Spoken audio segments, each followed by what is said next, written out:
السلام علیکم ورحمۃ اللہ وبرکاتہ۔ حضرت واصف علی واصف رحمۃ اللہ علیہ سے سوال کیا گیا، برائے مہربانی ذکر کے بارے میں وضاحت فرما دے۔ تو حضرت واصف علی واصف رحمۃ اللہ علیہ فرماتے ہیں، ذکر سے مراد ایک تو یہ ہے کہ آپ اللہ کا نام ورد زبان کرنا شروع کر دیں اور پھر وہ متواتر ہو جائے، اس طرح آپ کے اندر ذکر جاری ہو جائے گا۔ یہ جو لفظ اللہ ہے یہ ذات نہیں بلکہ نام ہے۔ لفظ اللہ لکھا ہوا یا بولا ہوا یہ اس ذات کا نام ہے، اللہ خود نہیں ہے۔ اب بعض اوقات ایسا ہوتا ہے کہ مسلمان اللہ کے نام سے محبت شروع کر دیتے ہیں۔ اگر نام سے محبت ہو اور ذات کی پہچان نہ ہو تو بات سمجھ نہیں آ سکتی۔ اس لیے اکثر ذاکر اسم کا ذکر کرتے رہتے ہیں۔ اس میں برکت ضرور ہے، مگر غور والی بات یہ ہے کہ ذات کا اپنا منشا کیا ہے، پہلے اس بات کا پتہ ہونا چاہیے۔ ذکر کے وقت، پکار کے وقت، شوق میں یا ابتلا میں اللہ ایک ندا ہے، فریاد ہے۔ اب شوق میں اور ابتلا میں پکارنے میں فرق ہے۔ ذکر کرنے والے کو اس فرق کا پتہ ہونا چاہیے، کیونکہ اگر ایک بچے کے ہاتھ میں تلوار ہو یا پستول ہو تو یا تو کسی کو مار دے گا یا خودکشی کر لے گا۔ ذکر اتنی بڑی طاقت ہے کہ ذکر کرنے والے کا خیال خود ہی تقدیر ساز بن جاتا ہے، کیونکہ ذکر سے انسان اس مقام پر پہنچ جاتا ہے جہاں ذاکر کے ارادے اور مذکور کے ارادے میں فرق نہیں رہتا۔ اگر انسان اپنی تکلیف، خواہش یا ضرورت کے مداوع کے لیے ذکر استعمال کر لے تو یہ بڑے ہی غور والی بات ہے۔ اس لیے اکثر ذاکرین سے ذکر کی دولت علیحدہ رہتی ہے۔ ذکر شروع کر لیتے ہیں اور پھر جب ذکر بند ہو جاتا ہے تو انہیں سمجھ نہیں آتی کہ ایسا کیوں ہو گیا۔ پہلے ذکر کے آداب سیکھ لینے چاہیے۔ اگر آپ کے اندر اپنی ضروریات، اپنی پسند، اپنی ناپسند، اپنا غصہ، اپنی آرزو، عزت اور بے عزتی کا خیال موجود ہے تو ذکر جاری نہیں ہوگا۔ اگر آپ اپنے آپ کو اس اسم اللہ کے حوالے کر رہے ہیں تو پھر اللہ کا منشا پہچاننا ضروری ہے۔ آپ کی خواہشات اور مقدر کے فیصلے میں بڑا فرق رہتا ہے۔ زندگی میں دعاؤں، تقاضوں اور نجات کی آرزو رہتی ہے اور پھر ایک مقام ایسا آتا ہے کہ انسان کہتا ہے چل تیری مرضی تو جہاں چاہے پھینک، یعنی کہ اپنے آپ کو ولنگلی اللہ کے ہینڈ اوور کر دینے کو ذکر کہتے ہیں۔ ذکر کا منشا یہ ہے کہ آپ اس کے اندر محویت اختیار کر لیں، پھر یہ کہ آپ کے اندر اصلاح نفس پیدا کرے گا، آپ کو محویت عطا ہوگی اور پھر آپ ذکر کرتے جائیں گے۔ لا الہ الا اللہ بھی ذکر ہے، الا اللہ بھی ذکر ہے، اللہ بھی ذکر ہے۔ جب آپ ذکر کرتے ہیں تو ایک ایسا مقام بھی آ جاتا ہے جہاں ذکر کرنے والا یعنی ذاکر اور جس کا ذکر ہو رہا ہو مذکور دونوں ایک مقام پر اکٹھے ہو جاتے ہیں، یعنی ذکر، ذاکر اور مذکور ایک نقطے پر اکٹھا ہو جاتے ہیں۔ یہ نقطہ کن فیکون کا مقام ہے۔ حالانکہ یہ مقام اللہ کا مقام ہے، مگر اللہ نے خود فرمایا ہے کہ اے رسول صلی اللہ علیہ وآلہ وسلم، جو کنکریاں آپ نے ماری وہ آپ نے نہیں بلکہ اللہ نے ماری تھیں، اور یہ کہ نبی صلی اللہ علیہ وآلہ وسلم اپنی مرضی سے نہیں بولتے بلکہ اللہ کہلواتا ہے۔ وہی آتی ہے جب کسی صاحب ذکر پر کوئی مقام آتا ہے تو یہ اس کی اپنی مرضی نہیں ہوتی بلکہ اللہ کی مرضی ہوتی ہے۔ اب آپ امام علی مقام علیہ السلام کو دیکھیں کہ وہ انتہائی سلطان الذاکرین ہیں۔ جب آپ نے کربلا میں اپنے اولاد پر، قبیلے پر اور اپنے آپ پر ابتلا کا وقت دیکھا تو ایز اے مین یہ دعا کا وقت تھا، مگر ایز اے ذاکر اور مقام تھا، یعنی کہ پاسبان ذکر ہونے کی حیثیت سے آپ نے وہی کام کرنا تھا جو منشاء عزتی ہے۔ حالانکہ امام پاک علیہ السلام کے لیے ضروری تھا کہ آپ دعا فرماتے کہ اس ابتلا سے اللہ بچائے، مگر انہوں نے یہ دعا نہیں مانگی بلکہ یہ دعا مانگی کہ اے اللہ اس آزمائش میں پورا اتار۔ اس وقت آپ نے آزمائش کو دور کرنے کی دعا نہیں مانگی۔ تو گویا جب ذکر خود ہی صاحب تقدیر ہوتے ہیں، وہ تقدیر کے مقابلے میں کوئی تدبیر کرنا مناسب نہیں سمجھتے بلکہ ایسا سوچنے کے قابل ہی نہیں رہتے۔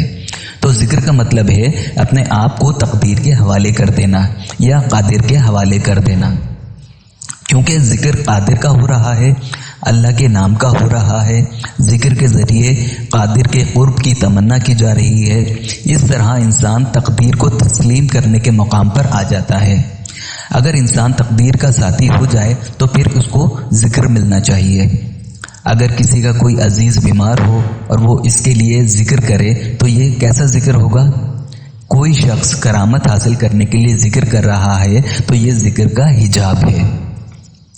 ذکر میں داخل ہونے سے پہلے آپ فیصلہ کرو کہ میں کوئی ذاتی آرزو نہیں رکھوں گا۔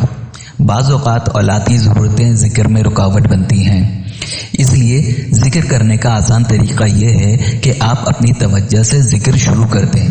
اس میں جب بھی تیزی آئے گی جذب شروع ہو جائے گا اور آپ اپنی زندگی سے غفلت اختیار کر جائیں گے۔ اس لیے جس نے ابھی کام کرنے ہیں وہ ذکر نہ کرے۔ یہ کہنا بڑا مشکل ہے کہ یا اللہ جو تیرا منشا ہے وہ ہمارا بھی منشا ہے۔ اس مقام پر پیغمبر بھی بعض اوقات سوال کر اٹھتے ہیں کہ ہم بچے کو مار تو دیں لیکن یہ تو بتائیں کہ کس لیے، حالانکہ ان سے کہا گیا ہے کہ سب کچھ دیکھ جاؤ مگر سوال نہ کرنا۔ قرآن مجید میں ایک جگہ آتا ہے کہ میرے ذکر کے لیے نماز کو قائم کرو، یہ بھی ایک ذکر ہے۔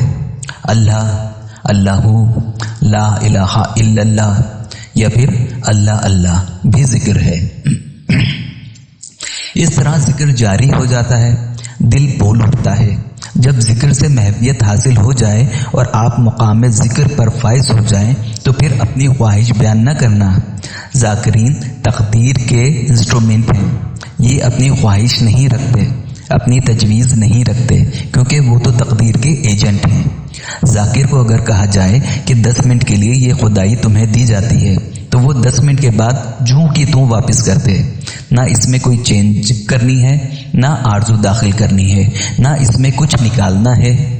اچھا ذاکر وہ ہے جس کو اگر قوت مل جائے تو وہ اسے استعمال نہ کرے۔ ایک درویش اپنے مرشد کے پاس گیا اور کہا کہ آپ مجھے اسم اعظم کا ذکر دیں۔ مرشد نے فرمایا کہ آج سیر کرو، مشاہدہ کر لو، کل اسم اعظم کا ذکر بتا دیں گے۔ درویش چلے پھرتے جنگل میں پہنچا، کیا دیکھتا ہے کہ ایک بوڑھا لکڑہارا لکڑیاں لا رہا ہے اور اسے شہر کا کوتوال ملا۔ کوتوال نے کہا لکڑی مجھے دے دے، لکڑہارے نے کہا مجھے روپیہ دے دے، میں نے محنت کی ہے۔ اس نے کہا میں تو کوتوال ہوں۔ بوڑھے نے کہا میں غریب ہوں۔ کوتوال نے لکڑہارے سے لکڑی بھی لے لی اور اسے مارا بھی اور پیسے بھی نہ دیے۔ وہ درویش سیدھا اپنے مرشد کے پاس چلا گیا اور واقعہ بیان کیا۔ انہوں نے پوچھا اگر تیرے پاس اسم اعظم ہوتا تو تو کیا کرتا؟ اس نے کہا اور تو کچھ نہیں، میں اس بوڑھے پر ظلم نہ ہونے دیتا۔ انہوں نے کہا تم ٹھیک کہتے ہو، میں بھی یہی کہتا ہوں، لیکن تمہیں ایک بات بتاؤں کہ وہ بوڑھا میرا مرشد ہے اور اسی نے اسم اعظم کا ذکر مجھے دیا ہے۔ تو بات اتنی ساری ہے کہ جن لوگوں کے پاس ظرف ہو وہ اس سمندر کا پانی پئیں، ورنہ ذکر سے نقصان بھی ہو سکتا ہے۔ اب نماز جو ہے اس کو قائم کرنے کا حکم ہے۔ 2 قسم کے آدمی ہوتے ہیں، ایک وہ جو کاروبار سے اٹھ کر نماز کی طرف جائیں اور جس کی نماز قائم ہو گئی وہ نماز سے اٹھ کر کاروبار میں جاتا ہے، اس لیے کہ وہ ہے ہی نماز، بس کچھ دیر کے لیے کاروبار کے لیے جاتا ہے۔ تو نماز قائم کرنا بھی ایک طرح کا ذکر ہے۔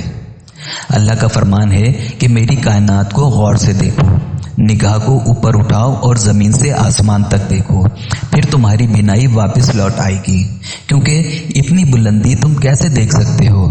پھر اللہ نے فرمایا کہ تم حیران رہ جاؤ گے۔ اب بتاؤ تجھے میری کائنات میں کوئی نقص نظر آیا؟ جب آپ کائنات کے پرفیکشن دریافت کرنے کے لیے متوجہ ہو جاؤ تو یہ مقام ذکر ہے۔ اس سے آگے بھی ایک مقام فرمایا کہ یعنی تم فکر کیوں نہیں کرتے؟ فکر کے معنی غور و فہم کرو کہ تم کہاں سے آئے ہو، کون ہے جس نے تمہیں اس گمنام اور نہ سمجھ آنے والے سفر پر بھیجا ہے۔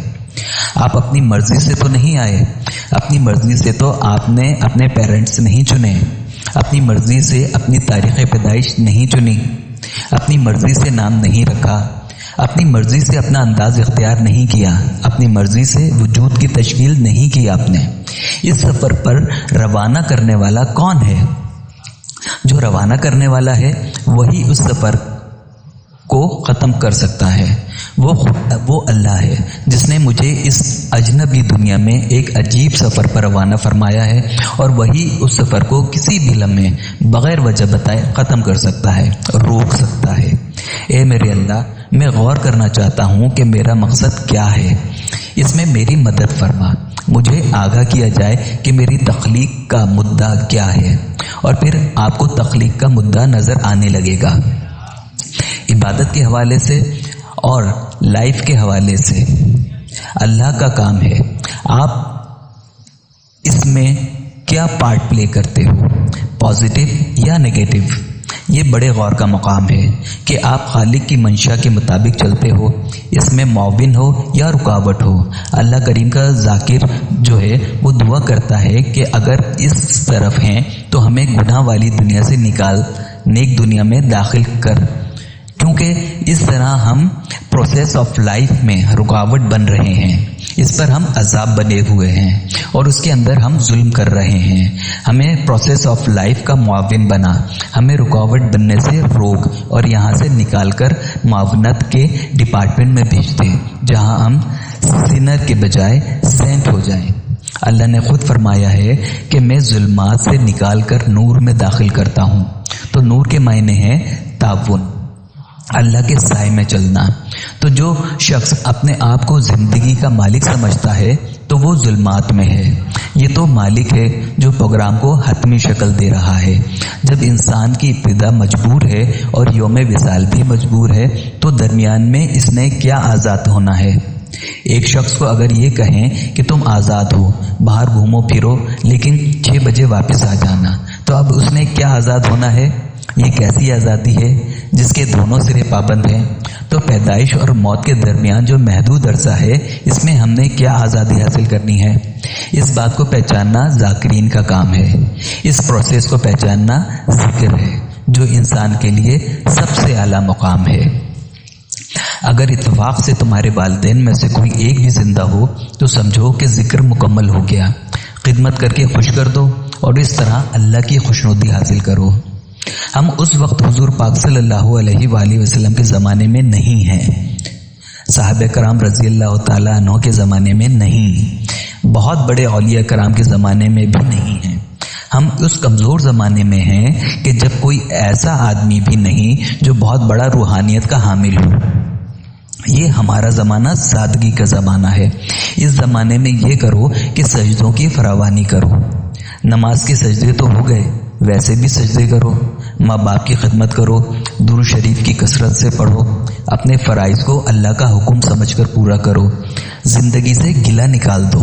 اگر غریب کر دیا ہے تو غریب ہو جا، دولت دے دی ہے تو تم دولت سے بچ نہیں سکتے۔ وہ حسن دے دے تو حسن مجبور ہے، عقل دے دے تو عقل مجبور ہے، اگر عقل لے لے تو پھر اس پر قادر ہے۔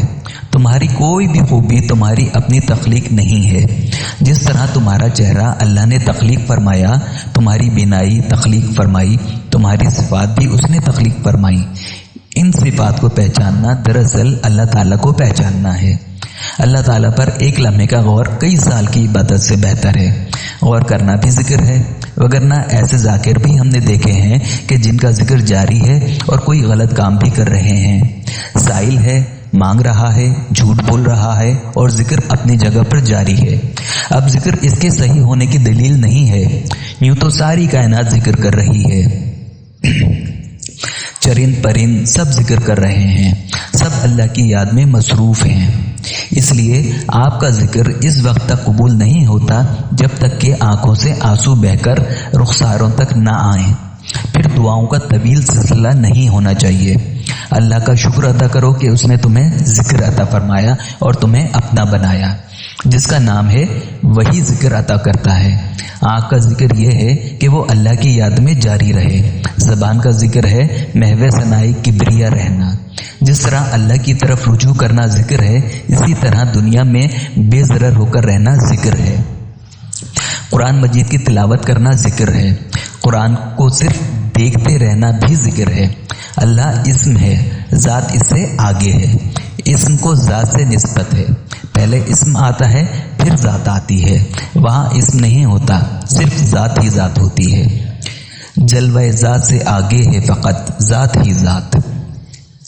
جن لوگوں کو وہ ذکر عطا ہوا کہ وہ جلوے سے بھی آگے نکل گئے، ان کے لیے بڑی مبارکیں ہیں۔ آپ بھی دعا کریں کہ آپ کا ذکر صرف جلوے میں نہ رہ جائے۔ جلوہ تو ایک طرح کا حجاب ہے، آپ جلوے سے نکل کر ذات میں گم ہو جائیں۔ غمزدہ کائنات میں تنہا، گم ہوں میں تیری ذات میں تنہا۔ جب محویت مل جائے تو کسی قسم کی دعا کی ضرورت نہیں، کیونکہ آپ اب اس طرف آ رہے ہیں جس طرف سے قبولیت آ رہی ہے۔ جن کا نام مشکل کشا ہے، انہوں نے اپنی مشکل کشائی نہیں کی، وہ خود تقدیر ہیں اور کاتب تقدیر ہیں۔ ایک دفعہ ایک بزرگ بیمار ہو گئے، ایک بیمار مرید نے ان سے اپنے لیے دعا کروائی تو وہ ٹھیک ہو گیا۔ جب اس نے درخواست کی کہ آپ اپنے لیے دعا کیوں نہیں کرتے، آپ بھی تو بیمار ہیں، انہوں نے فرمایا ہم نے دعا کی تھی تو جواب ملا کہ پہلے یہ فیصلہ کر لو کہ یہ جسم تمہارا ہے یا ہمارا۔ تو ذکر یہ ہے کہ زمان و مکان سے بے نیاز ہو کر خالق و کون و مکان کے تقرب خیال میں اس طرح گم ہو جائے کہ اپنی بھی خبر نہ رہے اور تیری بھی خبر نہ رہے۔ ہماری طرف سے آپ کو ذکر کی اجازت ہے، صبح شام کریں، پہلے توجہ دیں، کوشش کریں تو پھر یہ خود بخود کھل جائے گا۔ ذکر کے بعد کبھی کسی کے لیے غصہ نہیں کرنا اور کسی کے لیے بد دعا نہیں کرنا، کیونکہ پھر اس کی باز پرس ہو جاتی ہے۔ ذکر کے بعد نہ بہن کے لیے دعا کرنی ہے، نہ بیوی کے لیے اور نہ موسم کے لیے۔ بس ذکر کا معنی یہ سمجھو کہ تقرب حق کی ایک گھڑی یا لمحہ یہ دیکھو کہ یہ ہوتا کیا ہے۔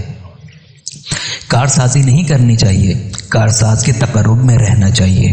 اس کے عمل کو دیکھو کہ کس طرح ہو رہا ہے۔ نماز والا ذاکر بہت اچھا ذاکر ہے، اگر اللہ نے پیسہ دیا ہے تو اسے اس کی راہ میں خرچ کرنا بھی ذکر ہے۔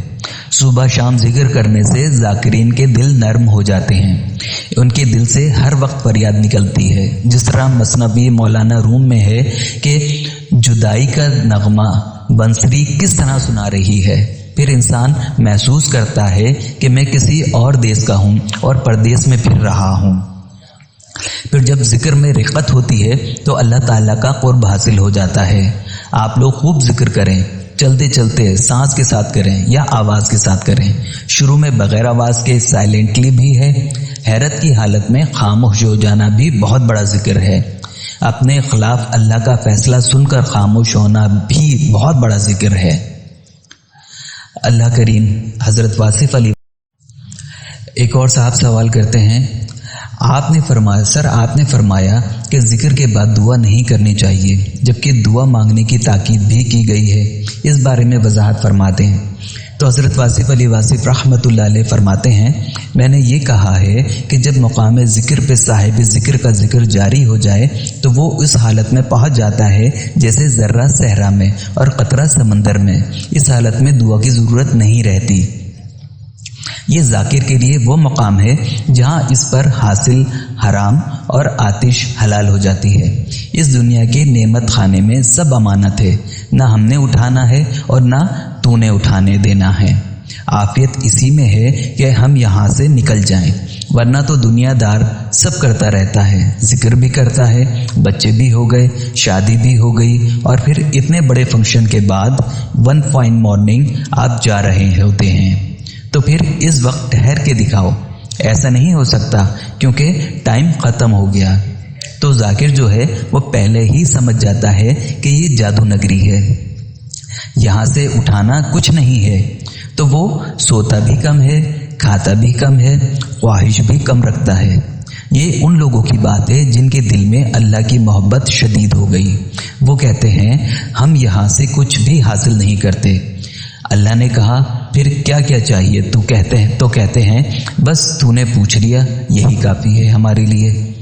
عام دنیا دار کے لیے ضروری ہے کہ کچھ محنت سے حاصل کرو، کچھ دعا سے حاصل کرو، کچھ مانگ لو۔ ذکر والا کل جس حالت میں تھا آج بھی اسی حالت میں ہے، وہ حال کے ساتھ ہم حال ہے۔ کل جس مقام پر تھا آج بھی اسی مقام پر ہے۔ اس کے لیے نہ کوئی آغاز ہے نہ انجام ہے، نہ کوئی ازل رہ جاتا ہے نہ کوئی ابد رہ جاتا ہے۔ یہ ذکر والوں کی بات ہے، عام آدمی کی بات نہیں۔ عام آدمی کیوں؟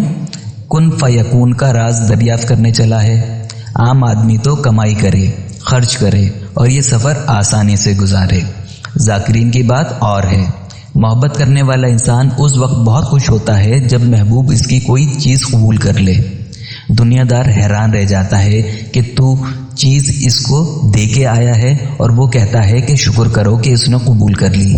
وہ اسے کہتا ہے کہ تمہیں بل کا خیال کرنا چاہیے تھا، بڑی مہنگی چیز تھی، مگر محبت کرنے والا کہتا ہے شکر کرو اس نے قبول کر لی۔ تو یہ جو بات ہے یہ عام آدمی کو سمجھ نہیں آتی کہ عشق کے اندر حاصل کیا ہوتا ہے۔ اسی طرح اللہ سے محبت کرنے والے کی بات ہے کہ اگر اللہ کی جان قبول کر لے تو سجدہ شکر کرتے ہیں۔ عام آدمی کے لیے جان بچانے کا حکم ہے کہ جان بچا، عافیت میں چل، سائے میں بیٹھ، نماز کے وقت اگر بھوک لگی ہے تو پہلے کھانا کھا لے پھر نماز پڑھ لینا۔ اگر کسی مکان میں آگ لگی ہے تو پہلے آگ بجھا لو پھر نماز پڑھ لینا۔ عام آدمی کے لیے آسانی رکھی ہے۔ ذاکر کے لیے نماز ہے۔ اگر جنگل کا جنگل آگ میں ہے تو جل جائے، وہ کہتا ہے کہ اللہ آپ ہی ختم کر رہا ہے۔ ذاکر کو کہا جائے کہ شہر برباد ہو رہا ہے تو وہ کہتا ہے ہو جائے، اس سے کیا فرق پڑتا ہے؟ جس کا شہر ہے وہ جانے اور شہر والے جانے، ہمارا کیا تعلق ہے؟ اس میں ہمارا دخل ہی کوئی نہیں۔ ذاکر نے اپنے آپ سے اپنا آپ ہی نکال دیا ہے۔ یہ ان لوگوں کی بات ہے، باقی سب کے لیے نہیں۔ تو دعا کا مقام تو ہے۔ اگر یہ کہہ دیا جائے کہ مقام ہی کوئی نہیں ہے تو یہ زیادتی کی بات ہے۔ اگر یہ کہہ دیا جائے کہ کوئی مقام ہے تو اس مقام کے لیے، اس کے اظہار کے لیے اور اس کے کمپنسیشن کے لیے اللہ نے ایک دن مقرر کر رکھا ہے۔ اس دن سے پہلے وہ دن نہیں ہونا چاہیے۔ ایک محشر کا مقام ہے، انصاف کا دن ہے۔ when your labor will be compensated، وہ ایک وقت ہے جب تمہاری قربانیوں کا انعام ملے گا، جب تمہاری محنتوں کا ریاض ملے گا اور جب تمہاری دعاؤں کا پتہ چلے گا کہ کیا کیا ہوتا رہا ہے۔ وہ ایسا دن ہے جب ظالم کو اپنا ظلم ایک خوفناک شکل میں نظر آئے گا۔ وہ انعام یا انصاف کا دن ہوگا۔ اس دن سے پہلے وہ دن نہیں ہونا چاہیے۔ کوئی بھی شخص کوئی بھی قربانی دے سکتا ہے جب تک کہ اللہ خود ہمت نہ دے، طاقت نہ دے۔ انسان تو ایک پل میں پلٹ جاتا ہے، ایک دم زمین پر گر جاتا ہے، اور جب وہ وزڈم یا شعور عطا فرما دے تو پھر سارا کچھ انسان کا ہو جاتا ہے۔ یہ اللہ تعالیٰ کے اپنے کام ہیں کہ جو چاہے انسان کے حوالے کرتے۔ کہتے ہیں ایک عورت حضرت موسیٰ علیہ السلام کے پاس بیٹا پیدا ہونے کی دعا کروانے آئی۔ آپ نے فرمایا کہ بیٹا تو نہیں ہو سکتا۔ وہ کسی اور کے پاس چلی گئی اور دعا کرائی تو بیٹا ہو گیا۔ وہ پھر موسیٰ علیہ السلام کے پاس آئی اور کہا کہ آپ نے کہا تھا کہ بیٹا نہیں ہے، یہ کیسے ہو گیا؟ انہوں نے اللہ سے پوچھا۔ اللہ نے کہا کہ اس کے لیے فلاں آدمی نے دعا کی تھی، تو اس آدمی کو پہچان۔ شہر میں چکر لگاؤ اور کہو کہ اللہ تعالیٰ نے ایک پاؤں انسانی گوشت مانگا ہے۔ سارے شہر میں پھرتے رہے۔ لوگوں نے کہا اللہ کیسے مانگ سکتا ہے؟ اس آدمی کے پاس پہنچے تو اس نے فوراً ہی گوشت کاٹ کے دے دیا۔ تب اللہ نے کہا کہ یہ آدمی اگر کہے کہ بیٹا دے دے تو میں بیٹا دیتا ہی جاؤں گا۔ تو مطلب یہ ہے کہ جس آدمی کے اندر قربانی کا اتنا جوش ہو، اتنی فراوانی ہو، اس آدمی کی بات رد نہیں کی جا سکتی۔ یہ شوق کا مقام ہے۔ ایک تعلق ہوتا ہے عبد کا معبود کے ساتھ، ایک تعلق ہے خالق کا مخلوق کے ساتھ، اور ایک تعلق یہ ہے کہ بندہ ہے، عبادت گزار ہو گیا اور اللہ کا طالب ہو گیا۔ ایسا مقام ہوتا تو بات سمجھ میں آ سکتی ہے۔ سرمد سگ تو بندہ ہے طالب تو، کہ سرمد آپ کے دیدار کا طالب ہے، اور آپ اگر اللہ کے پاس جائیں اور وہ آگے سے کہے دیدار کے بجائے یہ چیک لے جاؤ تو آپ چیک لے کے واپس آ جاؤ گے۔ اللہ کریم حضرت واصف علی واصف رحمۃ اللہ علیہ کے درجات کو بلند فرمائے، آمین یا رب العالمین۔ السلام علیکم ورحمۃ اللہ وبرکاتہ۔